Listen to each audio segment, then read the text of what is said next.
Hello, പനക്കത്തിയാന്നേ എല്ലാവർക്കും സുഖമല്ലേ? Sunday ആയിട്ട് എന്തൊക്കെയാണ് പരിപാടി?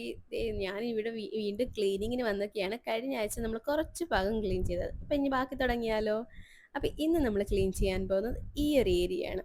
നമ്മുടെ ഡൈനിങ് റൂമും ഫ്രിഡ്ജും ഒക്കെയാണ് ക്ലീൻ ചെയ്യാൻ പോകുന്നത്. അടുക്കള ഞാൻ ഇന്ന് ചെയ്യുന്നില്ല. അടുക്കള ഞാൻ പിന്നൊരു ദിവസത്തേക്ക് മാറ്റി വെച്ചേക്കുകയാണ്. കാരണം നമുക്ക് അടുക്കളയിൽ നിന്ന് റീഅറേഞ്ച് ചെയ്യാനുണ്ട്. അപ്പം അതുകൊണ്ട് തന്നെ ഒരു ദിവസം തന്നെ നമുക്കതിന് വേണം. അപ്പം എങ്ങനെയാ, നമുക്ക് തുടങ്ങിയാലോ? അപ്പം ആദ്യം തന്നെ വീട്ടിലേക്ക് കുറച്ച് വെട്ടവും വെളിച്ചവും ഒക്കെ വരാൻ വേണ്ടി ഞാൻ ദേ ഇവിടുത്തെ ജനലൊക്കെ ഒന്ന് തുറന്നിടുന്നുണ്ട്. ക്ലീനിങ്ങും മറ്റും ഞാൻ പൊതുവേ സൺഡേ ആണ് തിരഞ്ഞെടുക്കാറുള്ളത്. കാരണം വീട്ടിലെല്ലാവരും ഉണ്ടാകുന്നത് സൺഡേയിലാണ്.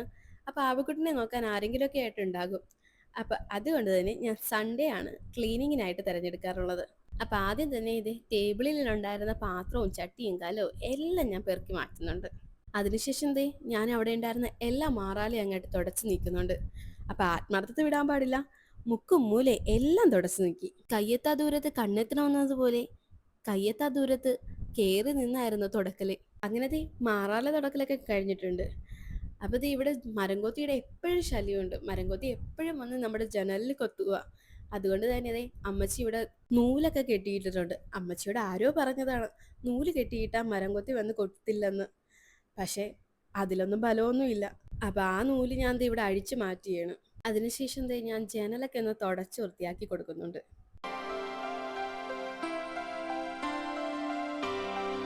അത് കഴിഞ്ഞ് നേരെ പോയത് ഫ്രിഡ്ജ് ക്ലീൻ ആക്കാനായിരുന്നു. അപ്പോൾ ഫ്രിഡ്ജിൻ്റെ പുറത്തുണ്ടായിരുന്ന ഓരോ സാധനങ്ങളൊക്കെ ആയിട്ട് ഞാൻ മാറ്റി കൊടുക്കുന്നുണ്ട്. അപ്പോൾ ആദ്യം തന്നെ ഫ്രീസറായിരുന്നു ക്ലീൻ ചെയ്തത്.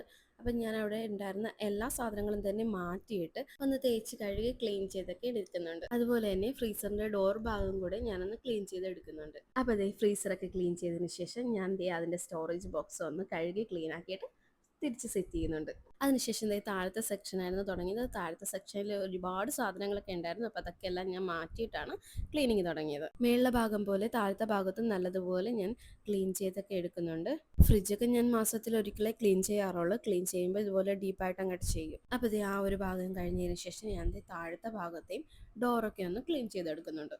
അതിനുശേഷം ഞാനിവിടെ ഫ്രിഡ്ജിൻ്റെ പുറം ഭാഗത്ത് കുറച്ച് അഴുക്കൊക്കെ ഉണ്ടായിരുന്നു. അപ്പോൾ അതൊക്കെ കൂടെ ഒന്ന് ക്ലീൻ ചെയ്തെടുക്കുന്നുണ്ട്.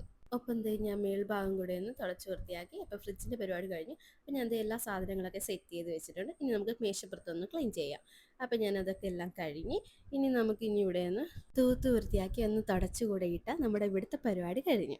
അപ്പോൾ ഈ ഒരു സമയത്ത് എൻ്റെ ഫ്രണ്ട് വിളിച്ചിട്ടുണ്ടായിരുന്നു. അപ്പോൾ ഞാൻ എൻ്റെ ഫ്രണ്ടിനോട് സംസാരിച്ചിട്ടുണ്ടായിരുന്നു ബാക്കി പരിപാടിയൊക്കെ ചെയ്തത്. അപ്പോൾ ഞാനിത് ഇവിടെ തുടച്ച് ക്ലീനാക്കി എല്ലാ പരിപാടിയും കഴിഞ്ഞിട്ടുണ്ട്. അപ്പോൾ ഇന്നത്തെ വീഡിയോ ഇത്രയേ ഉള്ളൂ. അപ്പോൾ വീഡിയോ ഇഷ്ടപ്പെട്ടെങ്കിൽ ലൈക്ക് ചെയ്യുക, കമൻറ്റ് ചെയ്യുക. ഇതുവരെ സബ്സ്ക്രൈബ് ചെയ്യാത്തവരുണ്ടെങ്കിൽ ഒന്ന് സബ്സ്ക്രൈബ് ചെയ്തുകൊണ്ട് സപ്പോർട്ട് ചെയ്യണേ. അപ്പോൾ എല്ലാവർക്കും tata bye bye, see U.